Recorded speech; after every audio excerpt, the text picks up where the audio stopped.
So, dear students, good morning. This is lecture number 2, week number 2, and me, Laura Durarbekova. I'm a teacher of philosophy. And today we're going to start a very big topic, very important topic. The topic about being, what the being is. So, what the being is? This topic is the most ancient and the most fundamental in the whole philosophy. Today, we are going to talk about what the being is, about the first intuition of being, about ontology and metaphysics, the similarities and the differences, the beginning of philosophy. We start our discourse about ancient Greek philosophy, schools of ancient Greek philosophy period, and especially we will talk about Milesians and Eleatics, like first schools of philosophy who are credited as first philosophies of being. We will discuss about first philosophers like Thales, Anaximander, Anaximenes, and also Parmenides, about the search for substantial origins of being, and about philosophical monism of Eleatic school. But first, before starting, I would like to remind you this beautiful poetry, and I hope you remember from where is this poetry. To be or not to be, that is the question. Whether it is nobler in the mind to suffer the sling and arrows of a treacherous fortune, or to take arms against the sea of troubles and by opposing end them. To die, to sleep, no more, and by a sleep to say we end the heartache and the thousand natural shocks that flesh is here to, 'tis a consummation devoutly to be wished. To die, to sleep, perchance to dream, and there's the rub. For in that sleep of death, what dreams may come when we have shuffled off this mortal coil must give us pause. So you remember this poetry, Hamlet, Shakespeare, of course, it's a classical work. And when I start to talk about being, I'm trying to explain what the being is to students by using their natural intuition of being and by chance of not being, which is side by side with being always. So our first intuition of being and of not being is available to us through the thought about our own death, about the inevitability of our own death. And of course, it's difficult to us to imagine ourselves do not be, because we are, I am. It's difficult for each of us. And I know that among my students, among all students, there are many very religious persons, people of faith, but even the most believer of you can't avoid sometimes this fear of not being. How is it possible to not be? And this is your natural intuition of your being and by occasion of not being in the form of the death. But much less often we are thinking about not being before we are born. You can imagine the situation when your parents have never met. It's possible. Or they meet, but sooner or later, and they could have another child or children, not you, not me, somebody else. And before we are born, where we are. And the answer is nowhere. So we are much less afraid of this situation, that if our parents didn't meet, I am never born and I am nowhere. I don't exist. How is it possible? So, of course, this first intuition is common for all human beings. And you don't need to be a philosopher or I don't know who for understanding this sad moment. How philosophy especially give us answer to what the being is, to this question, and also what the not being is. This is the first topic we are going to discuss today, but the problem of being is too big, and perhaps during 2 or even 3 next lectures, we are going to talk about being, how philosophy understands being. So before starting to talk about concrete philosophical teachings about being, we have to remind that the branch of philosophy which deals with being is ontology. Ontology, you remember from our first lecture, is or provides from Greek ontos, the existence, what exists, and logos. Logos initially means speech, discourse, then doctrine, science. So discourse about being or doctrine of being. Ontology, generally speaking, is the doctrine of the existence, the doctrine of being as such, a section of philosophy that explores the fundamental principles of existence, its most common entities and categories. Also, you could have heard about metaphysics. So metaphysics provides from Greek words that together literally mean after or behind or among the study of the natural. Ta, meta, ta, physica in Greek.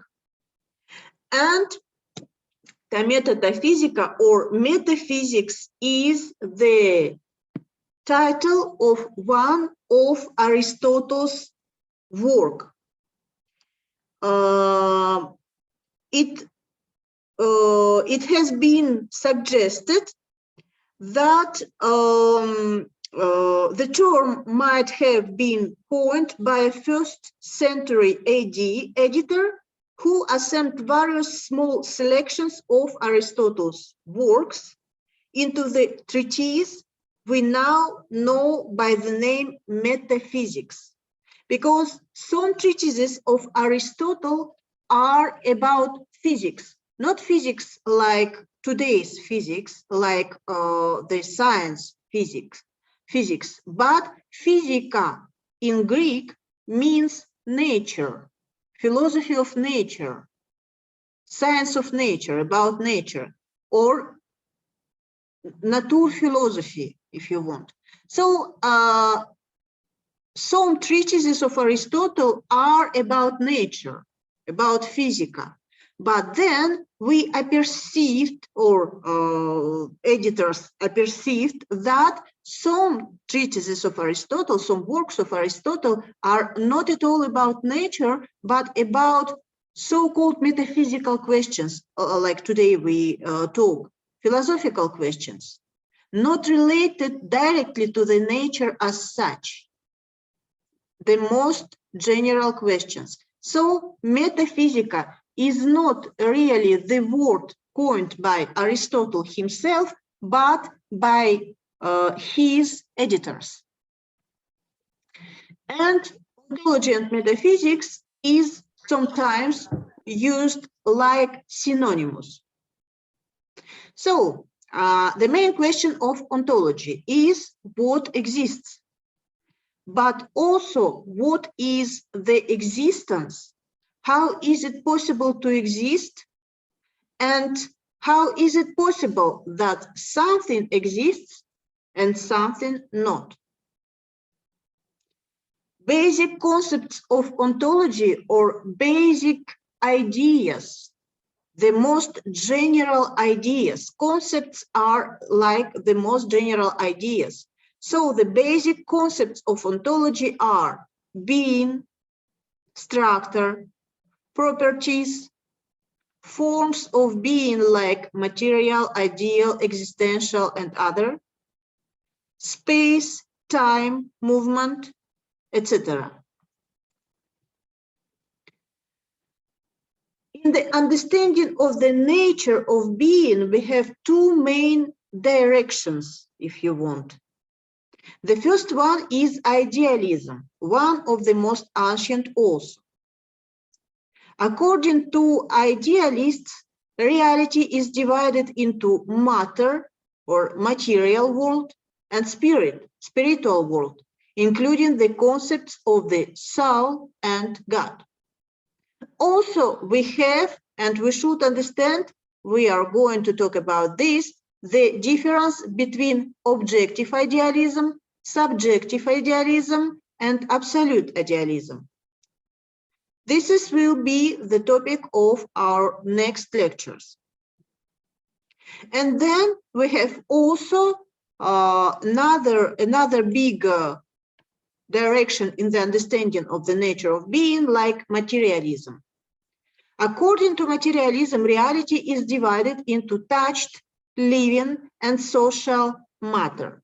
And everything is considered like matter, even the intellectual or psychological life of human being. You remember from the first lecture that Western philosophy can be divided into three eras, like ancient or Greco-Roman period from 7th BC to 3rd, 4th AD centuries. Then medieval philosophy, including not only Christian European, but also Islamic Golden Age philosophy from 5th to 16th centuries AD, of course. And then modern philosophy from 17th century till nowadays. Perhaps you have heard about the postmodern philosophy. I would like to prevent you that the question of the postmodern is very complicated, and for the moment, for the simplicity of our discourse about this complicated question, we don't touch to the postmodern philosophy. If you are specially interested in, I can organize some explanations about postmodern, but nowadays we have many debates about are we living in modern or postmodern?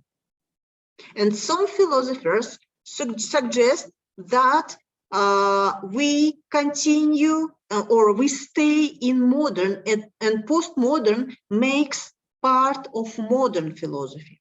So it's a little bit complicated, and for the moment, for the simplicity, we don't talk about this. Also, I would like to underline that we, for the moment, are talking about Western philosophy. About Oriental philosophy, we have a separate topic with the explanation also of the complexity of the understanding of Oriental and Western. It's not so easy. So for big paradigms, we are staying for the moment on ancient, medieval, and modern philosophies. But you should understand that in the Oriental philosophies, it's not the same. And for the beginning of philosophy, it's largely recognized that the philosophy as discipline, as we know about philosophy today, starts or begins in ancient Greece. And three key periods of ancient Greek philosophy are pre-Socratic period, classic period, and Hellenistic period. Pre-Socratic period, you understand from the name of the period that this is before Socrates. Classic period includes three important names: Socrates, Plato, and Aristotle. And Hellenistic period is the period when ancient Greece lost its influence, political and economical influence in this Mediterranean world, but in the ancient Rome Empire, the ancient Greek culture is recognized like the basic culture of this part of the world.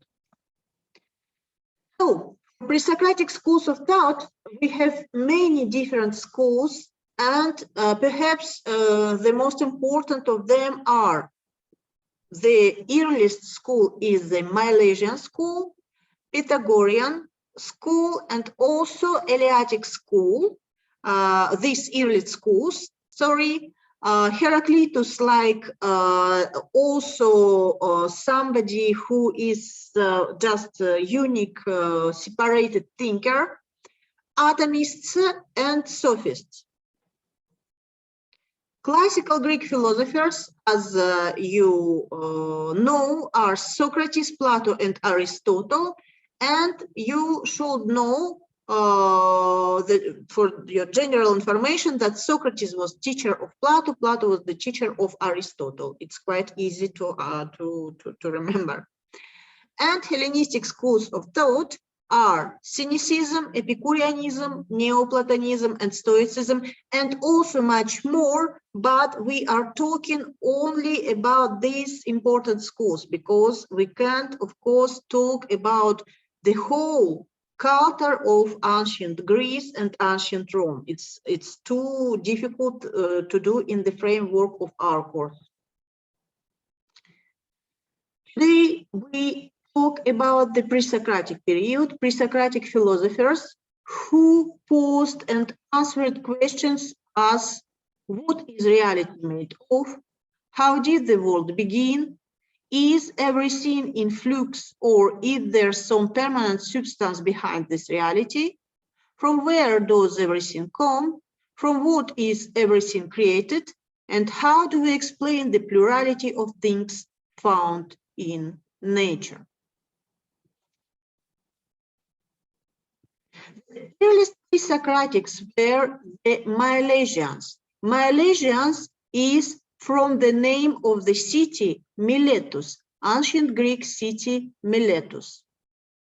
And you remember from questions to our first lectures, these three names: Thales, Anaximander, and Anaximenes.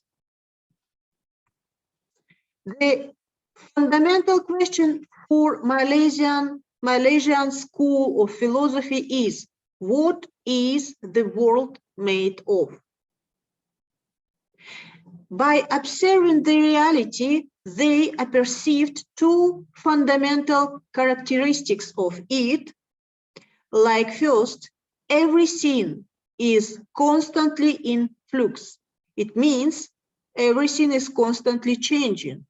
And they spoke from there, about the world of becoming. Becoming is one of the most important philosophical terms, which signifies that our world around us is not at all the same for the eternity, but everything is, or everything changes every time. And the second one is about infinite plurality of different things. It means that any single thing that exists is different from any another, and the world around us displays infinite variations. So, by asking themselves these two questions, they started by searching for substantial origins of being. How is it possible that each thing around us is different from each another? How is it possible that each thing around us changes every time, but the world stays the same? What is the world made of? They are looking for arche. Arche is the Greek word which means the material substance underneath the world, the first matter, pre-matter. And this kind of view in philosophy received the name Philozoism. Philozoism from Phile, life, or Phile, matter, and Zoe, life, living matter.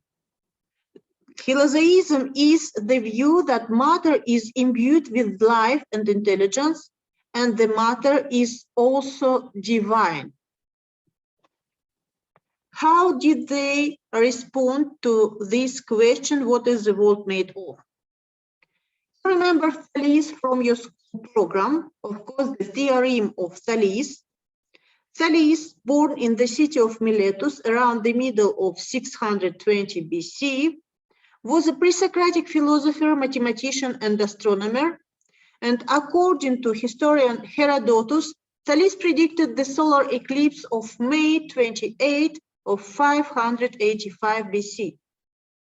So he was perhaps the first philosopher-scientist. For him, the arche is the substance that underlies, or the substance that underlies everything is water. Water. Why water? Aristotle said that his supposition may have arisen from the observation that the nourishment of all creatures is moist, and that warmth itself is generated from moisture and lives by it. And water is, for most things, the origin of their nature. So this conclusion about water, Thales probably made from empirical observation of the nature. Just by empirical observation, it means by the natural observation of things. The second one, Anaximander. Anaximander founded his theory of being on the beliefs that were widespread in ancient Greece. According to these beliefs, the world is made from four primary elements: earth, water, fire, and air. Anaximander argues from such a belief that every of these elements is limited and none of these can be the arche, as they are all finite and limited substances. The arche, according to him, must be a substance that is unlimited. For Anaximander, the arche is the apeiron. Apeiron is non-perceptible substance. It was a very big progress, perhaps, to imagine the abstract matter, not just matter like water or air or something, but really the abstract matter, matter as such. And finally, Anaximander, Anaximenes, so I don't know. Now Anaximander, I continue. So for Anaximander, apeiron is constructed from Greek words a, absence, and perasse, limited, and means the unlimited, the boundless, the indefinite. non-perceptible, unlimited, indefinite material substance which surrounds the world. And finally, Anaximenes. So, for Anaximenes, the arche is air. He proposes that this view by giving a scientific explanation as to how air transforms itself into all the different things. To do this, Anaximenes utilizes the physical processes of condensation and vaporization. Condensation occurs when water changes from a gaseous to liquid state. It's the process responsible for the formation of clouds and then of rains and snow. Anaximenes says that if the air can transform into water, then water could change into earth. So the vaporization is the opposite of condensation. Vaporization occurs when water changes from liquid to a gaseous state. Anaximenes reasons that if water can turn back into air, then if vaporized, further it could also transform into fire.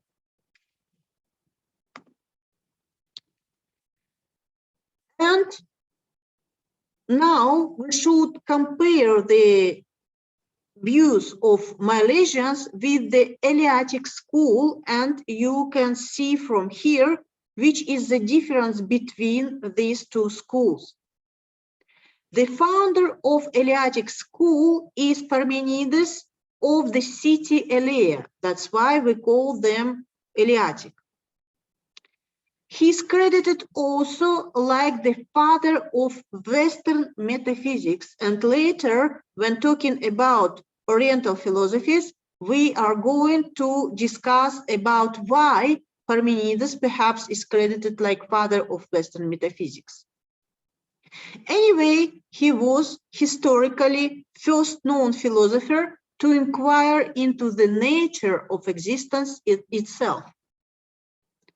Parmenides' only written work, and you have to understand that it was very long time ago, so we have no many documents about them. It's a poem on nature, and we have only a limited number of fragments, more precisely quotations by later authors from this poem. This poem features a young man on a cosmic or perhaps spiritual journey in search of enlightenment expressed in traditional Greek religious motifs and geography. And I would like to quote some parts of this poem, like thinking and the thought that it is are the same. For you will not find thinking apart from what is, in relation to which it is uttered. For to be aware and to be are the same. It is necessary to speak and to think what is, for being is, but nothing is not. How could what is perish? How could it have come to be? For if it came into being, it is not, nor is it if ever it's going to be. Thus, coming into being is extinguished and destruction unknown. So how should we understand these enigmatic phrases? The first, Parmenides talk about it is. So it is from to be, what is, it is. And he said, thinking and the thought that it is are the same. So when we are thinking about something. We can't think about nothing. So when we are thinking about something, and from this, Parmenides concludes that thinking, to think, and to be are the same. Also, he said, for to be aware and to be are the same. Also, he said, it is necessary to speak and to think what is, for being is, but nothing is not. So the accepted understanding of Parmenides' words, you can also read different parts of his poem on different sources. It's not so important to read it now because we have no many time for this lecture, but he said finally that all of reality is really quite different than it appears to our senses. We can think perhaps, or we can get the illusion that there is a not being, or there is a change and movement, or even we can think that perhaps this being could start and perish. But according to Parmenides, because he made a priori logical deduction, he said that what exists, it's only the being. The being is just the thing which exists. And it's impossible, because we need to avoid the nonsensical position of what is not. It's impossible to be for not being, because we can't say what is not. It's logically incorrect. So only being exists. There is no not being. There is no nothing. And this being can't start nor perish. Because if it starts from something. From where should start the being? From the not being. And how could it perish in the state of the not being? But the not being doesn't exist because it's impossible. Not being, what doesn't exist can't exist. What doesn't exist can't exist. So the being has no start, no end, and even has no change inside. Because for this change, we need to get some place for changing. But if everything exists, so this being is immovable. We can't move because for moving, we need some place which is not being, but not being doesn't exist. So it's impossible. And also it's impossible to get two beings because we have one being and one being. And if we imagine this thing, we should imagine the border between two beings. But this border should be only the not being, but not being doesn't exist. So this is, we talk about a priori logical deduction of Parmenides. And this is the difference of Eleatic school from Milesian, because Milesians made their conclusions from the empirical observation of the reality. I look at the river, I look into air, I look around me, and I make my conclusion. But for Parmenides, the first is logical deduction, and the second is the evidence in the material world, in the reality. Russell explains like this, conclusion of Parmenides. When you think of something. When you use a name, it must be the name of something. Therefore, both thought and language require objects outside themselves. And since you can think of a thing or speak of it at one time as well as another, whatever can be thought of or spoken of must exist at all times. Consequently, there can be no change, since change consists in things coming into being or ceasing to be. Here, we understand Parmenides like the first representative of philosophical monism. Monism provides from the word monos, single, And when we talk about Parmenides, we are talking about him like the philosopher of only one being. So pay attention to the questions to the lecture number 2. First, can any religion be combined with a philosophical belief such as monism? What are the ethical implications of monism as worldview? And third, what are the differences between objective and subjective idealism? Can subjective idealism in some cases be seen as a materialistic position?